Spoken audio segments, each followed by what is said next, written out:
오늘은 사도행전 19장의 내용을 통해 가만히 있으면 중간이라도 간다 라고 하는 제목의 하나님의 말씀을 증거하기를 원합니다. 이제 사도행전 19장에서는 바울의 3차 전도 여행에 대한 기록을 우리들에게 보여주고 있습니다. 특별히 19장은 에베소에서의 사역을 이제 보여주고 있는데 이것을 통해서 주의 일, 사도 바울이 주의 일을 어떻게 했는가 그것에 대한 몇 가지를 좀 살피기를 원합니다. 첫째로 사도 바울의 사역은 사람을 세우는 사역이었다라고 하는 것을 볼 수 있습니다. 사도 바울의 사역의 목표는 분명했습니다. 뭐였냐면 사람이었습니다. 사람을 살리고 사람을 구원하고 사람을 세우는 사역, 이게 사도 바울의 사역이었다라고 하는 것이죠. 돈을 벌려고 한 게 아니죠. 또 무슨 조직을 세우려고 한 것도 아니고 무슨 사업체를 경영하는 것도 아니고 건물을 세우려고 하지도 않았다라는 거는 게 그냥 누구를 세웠다고요? 사람을 세웠다고. 이게 사도 바울의 사역이었다라고 하는 거예요. 1절에서 7절 우리가 시간 관계상 다 읽지 않았지만 거기 보면 세례 요한의 제자들을 만나게 되어지죠. 그리고 그들을 그리스도의 제자로 세웠다라고 하는 거예요. 이게 1절에서 7절의 내용입니다. 몇 명이나 세웠냐 보니까 7절에 보니까 몇 명이래요? 7절에 보니까 12사람쯤 됐대요. 예수님이 제자 사였던 것처럼 사도 바울도 12사람의 예수님의 제자를 세웠다라고 하는 것이죠. 9절에 보면 제자들을 또 따로 세워서 두란노 서원이라는 곳에서 2년 동안 그들을 가르쳤다라고 말씀합니다. 무엇을 말하냐면 같은 거죠. 사람을 세웠다라고 하는 거예요. 어떤 사람은 주의 일을 하는 목적이 자기 만족을 위해서 하는 사람들도 덜어 있지요. 열매는 어떠하든 나는 했다 이런 거죠. 다른 사람 아무도 안 해도 나는 했다 이게 자랑거리가 되고 이것 때문에 하는 경우가 있다라고 하는 거예요. 나는 기도했고 나는 전도했고 나는 예배했다라고 하는 거죠. 이런 부류의 특징이 뭐냐면 혼자서 예배도 잘 드리고 기도도 잘하고 말씀도 잘 듣는데 공동체를 세우지 못한다는 거예요. 다른 사람들을 세우는 일에는 별로 힘을 못 쓰는 사람들이 있다라고 하는 것입니다. 그런데 그거는 별로 좋은 모습이 아니라는 거죠. 책도 많이 봐요. 설교도 많이 들어요. 아는 것도 되게 많아요. 그런데 사람들을 세워주는 사람에게 영향을 잘 못 준다라고 하는 거예요. 공동체의 일에 있어서는 아웃사이더가 되는 사람들이 있다라고 하는 거예요. 그런데 그건 별로 성경적으로 좋은 신앙의 모습은 아니다라고 하는 것이죠. 나만 잘하면 돼 이게 아니라 사람을 세울 수 있는 모두가 되기를 간절히 부탁드립니다. 그래서 교회는 어떤 곳이어야 되는가 하냐면 자꾸 사람을 세우는 그런 교회 공동체가 되어야 된다는 거예요. 연약한 자를 붙들어주고 다른 지체들을 돌보아주고 함께 주의 일들을 감당하고 함께 예배하고 함께 교제도 하고 함께 선교도 하고 하다못해 식사라도 함께 하면 이 좋은 건강한 교회라는 거예요. 왜냐하면 함께 하는 것을 통해 사람이 세워진다는 거예요. 그래서 전도에서 가장 좋은 방법 중에 하나가 뭐냐면 함께 데리고 와서 함께 예배도 하고 함께 교회에서 놀러 가는 데도 가고 함께 참여하고 이럴 때에 사람이 한 사람 한 사람들이 세워진다는 거예요. 여러분 사람은 관계적 존재잖아요. 그렇기 때문에 관계가 메마르면 절대로 세워줄 수가 없어요. 그래서 살릴 수가 없습니다. 홀로 예배하는 것으로 사람은 절대로 온전해질 수 없습니다. 왜냐하면 섬길 대상이 필요하고 또 살아갈 대상이 필요하고 그런 것을 통해서 그 사람이 살고 세워질 수 있다는 하는 거예요.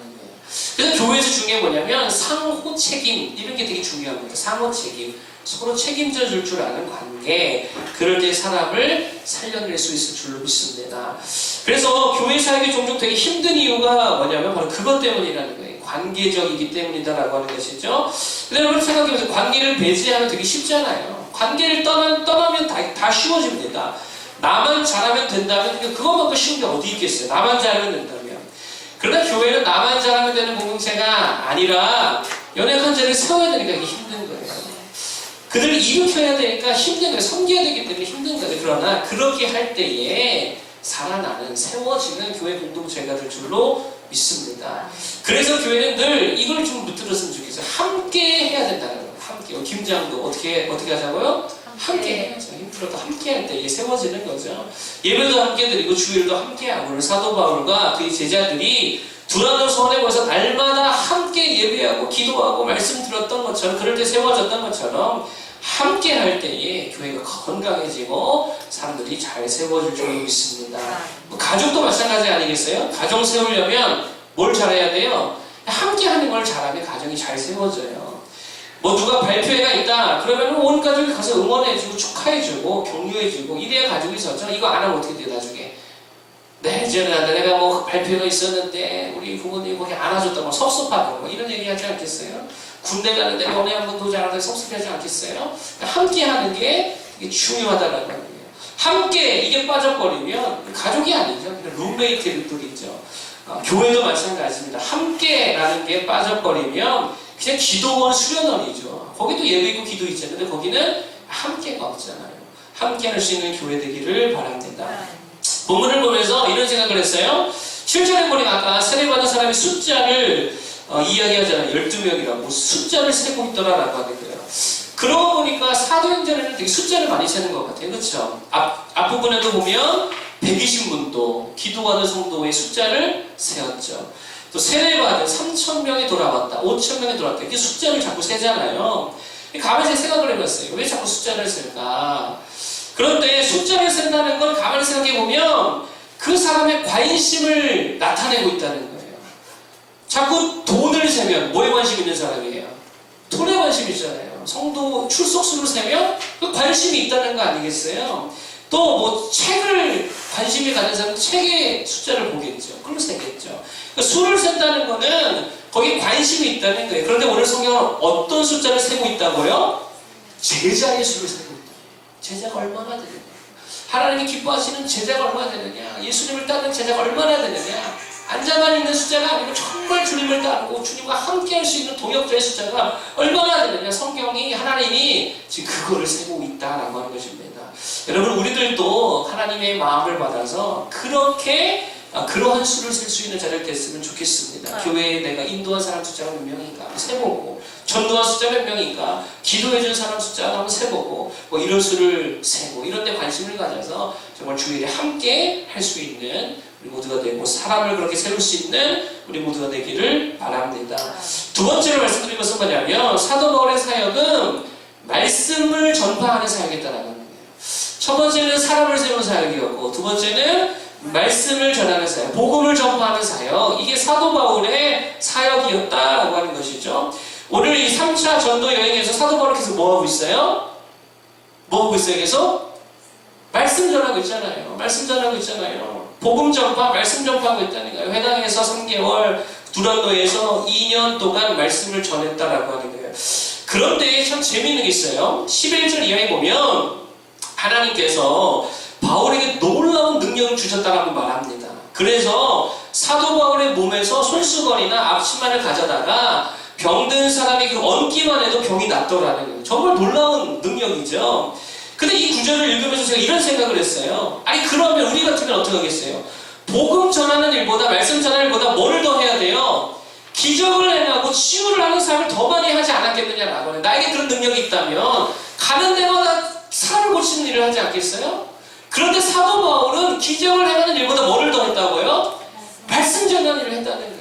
여러분 이걸 분명히 기억해야 됩니다. 기적을 행하는 것보다 훨씬 더 중요하고 가치 있고 능력 있는 일이 있습니다. 그게 뭐냐면 말씀 전하는 사역이 훨씬 더 중요하다라고 하는 거예요. 왜 그렇죠? 여러분 지난번에 말씀드렸잖아요. 진짜 사람을 살리는 길은 기적이 아니라 말씀이다. 이게 진짜예요. 기적은 언제 피상적이라고 그랬죠? 본질적 치유가 아니라고 그랬어요. 병 고침 받아도 사람 언제가 또다시 병 들어요? 안 들어요? 병 들어요. 여러분 죽은 자 살렸는데 언제 또다시 죽어요? 안 죽어요? 또다시 죽어요. 기적은 단지 하나님이 참된 살아계신 하나님을 나타내는 하나의 표적과 표징일 뿐이지 기적을 맛보고 기적을 체험했다고 그게 곧 우리가 구원받았다라고 하는 증거는 아니라는 거예요. 구원은 오직 어디에만 있냐면 기적 행함에 있는 게 아니라 믿음 행함에 있는 줄로 믿습니다. 믿을 때에 믿음에만 구원이 있다는 거예요. 그래서 사도 바울은 기적 치유 사역을 메인 사역으로 삼지 아니하고 말씀 전파 사역, 복음 전파 사역을 자신의 메인 사역으로 삼았다는 겁니다. 여러분 그래서 엘리야가 이세벨의 박해를 받아서 호렙산에 숨었을 때에도 하나님께 일종의 기적을 바랬을 거 아니에요. 그런데 하나님의 응답이 뭐라 그랬죠? 엘리야에게 굴 밖에 나가서 한번 봐라 그러면서 기적을 보여주십니다. 막 산이 갈라지고 쪼개지고 바위가 깨지고 불이 임하고요, 막 폭풍이 임하는 엄청난 그런 기적을 보여줬는데 가만히 엘리야가 우리가 거기 하나님이 계시더라 안 계시더라? 안 계시더라고요. 그리고 나서 뭐가 들려요? 하나님의 세미한 음성이 들리더라는 거예요. 음성 중에 계셔지 기적 중에 계신 것이 아니었다라고 하는 것입니다. 그래서 엘리야의 그 이후의 사역이 어떻게 변화됐다 그랬어요? 기적의 사역에서 말씀 사역으로 사역의 패러다임이 변화되는 사건이 바로 그 세미한 음성을 듣는 사역 그 일이었다라고 말씀드렸잖아요.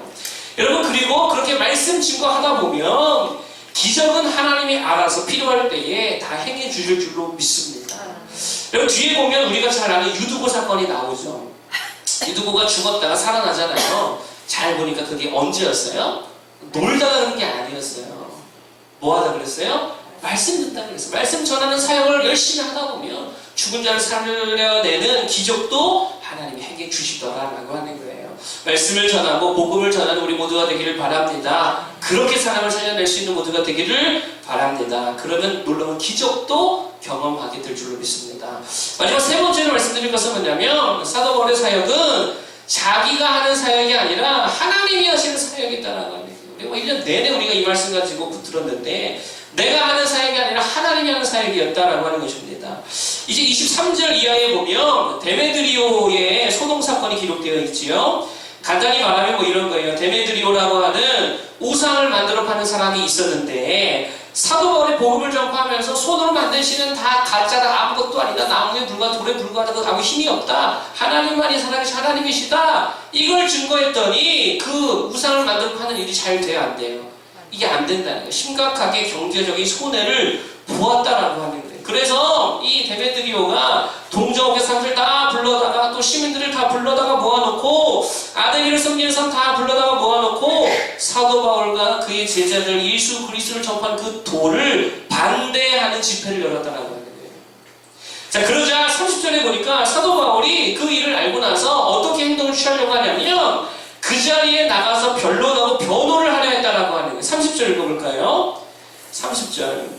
자, 나가서 읽어보겠습니다. 시작! 바울이 백성 가운데로 들어가고자 하나 제자들이 말리고, 또 31절 시작! 또 아시아 관리 중에 바울의 친구된 어떤 이들이 그에게 통지하여 연극장에 들어가지 말라 권하더라. 아멘. 사도 바울은 자기가 해결하고 싶었어요. 나 때문에 일어난 일이니까, 나 때문에 우리 형제들이 잡혀가 있으니까 내가 가서 변론해주고 내가 가서 그걸 해명해주고 내가 가서 이 문제를 좀 해결하길 원했다라고 하는 거예요. 그런데 상황이 그렇게 되지 않았습니다. 결국에 갔어요, 못 갔어요? 못 갔다라고 하는 거예요. 그랬더니 어떻게 되었습니까? 결국 알아서 흩어지게 되더라는 거예요. 여러분, 재밌지 않습니까? 여러분, 믿는 사람도 아닌데요, 서기장이라는 사람이 가서 무리를 진정시켰다라고 하니, 그래서 이렇게 말해요. 이렇게 소요를 일으키면 오히려 너네 손해라고, 이거 불법 집회인데 니네 손해라고, 그러면서 피해를 보게 있으면 법을 따라 고소하고 재판받으면 될 거라고 그러면서 그들을 다 돌려보내더라는 거예요. 사도 바울이 했어요, 안 했어요? 안 했어요. 가만히 있었어요. 가만히 있으면서 뭐 했을까요? 기도했겠죠. 하나님, 내가 가지 못하는데 이 어려운 상황을 하나님 극복하게 해주세요. 건져주세요. 얼마나 기도 많이 했겠어요. 그럴 때에 하나님이 알아서 다 해결해 주시더라라고 하는 거예요. 여러분, 잘 보세요. 사도 바울이 일일이 쫓아다니면서 변호하고 변론하고 자기 방어하지 않아도 하나님이 알아서 막아주시고 알아서 해결해 주시고 알아서 피할 길을 다 예비해 주시더라라고 하는 것입니다. 만약에 사도 바울이 거기 가서 자기가 변론하겠다라고 자기가 수습하겠다라고 나 때문에 발생한 일이니까 내가 어떻게 해보겠다고 그 자리에 갔으면 어떻게 됐을까요? 적어도 돌에 맞아 죽거나 병에 맞아가지고 들어 누웠거나 중상을 입었거나 뭐 그렇게 되지 않았겠어요? 그럼 주의 일에 엄청난 또 어려움이 찾아왔겠죠. 그러나 기도만 했을 때에도 하나님 확실하게 더 확실하게 일해 주시더라라고 하는 거예요. 이게 주의 일을 더 잘할 수 있는 비결이다라고 하는 것입니다. 여러분, 일일이 그거 쫓아다닐 필요 없다는 거예요. 요셉 보세요. 요셉이 일일이 쫓아다니면서 나 주인 아니라고, 나는 억울하다고 그러고 다니면서요, 자기 할 일도 못하고 맨날 나는 이것 때문에 정신없다고 이것부터 해결해야 된다 그러면서 아무것도 못했으면 오늘 성경에 기록된 그런 인생이 될 수 없었다라고 하는 거예요. 여러분, 우리도 그럴 수 있다는 거예요. 맨날 질병 때문에 아무것도 못하고, 사업 때문에 아무것도 못하고, 공부 때문에 아무것도 못하고, 자녀 때문에 아무것도 못하는. 여러분, 제가 이렇게 보니까 부모가 애 끌어안고 산다고 애가 잘 되는 것도 아니고, 대충 키운다고 안 되는 것도 아니더라고요. 하나님이 은혜 받으면요, 대충 막 키워도 엄청 잘 되고요. 하나님이 은혜 없으면 부모가 아무리 막 잘 교육하고 좋은 동네에서 아무리 해도 문제가 되더라라고 하는 거예요. 하나님이 키워주시는 게 맞다라고 하는 것입니다. 때로는요, 주님께 맡겨버리면 이게 더 쉽게 풀려버린다라고 하는 거예요. 이것을 깨닫는 우리 모두가 되기를 바랍니다. 내가 다 하려고 하지 말고 기도하며 좀 주님께 맡길 수 있는 우리 모두가 되기를 바랍니다. 하나님의 미련하심이 우리의 지혜로움보다 훨씬 낫다라고 말씀하고 있지요. 지난주 오후에 묵상한 말씀 기억하시죠? 여호와께 피하는 것이 사람을 신뢰하는 것보다 나으며 여호와께 피하는 것이 고관들을 신뢰하는 것보다 낫도다. 이 말씀을 늘 붙들고요. 정말 더 하나님께 기도하고 더 하나님께 맡겨드리고 하나님을 신뢰할 수 있는 우리 모두가 되기를 간절히 축복합니다. 오늘 세 가지를 말씀드렸어요. 첫 번째로는 사람을 세우는 사역을 하자. 함께 하는 게 중요하다고 말씀드렸고, 두 번째는 말씀을 전하는 사역을 하자. 기적은 그러면 따라오게 된다 말씀드렸죠. 세 번째, 내가 하는 게 아니라 주님이 일하시는 사역이 되자라고 말씀드렸습니다. 우리 찬양 하나 부르고요. 우리 기도 잠깐 하고 마치고 함께 또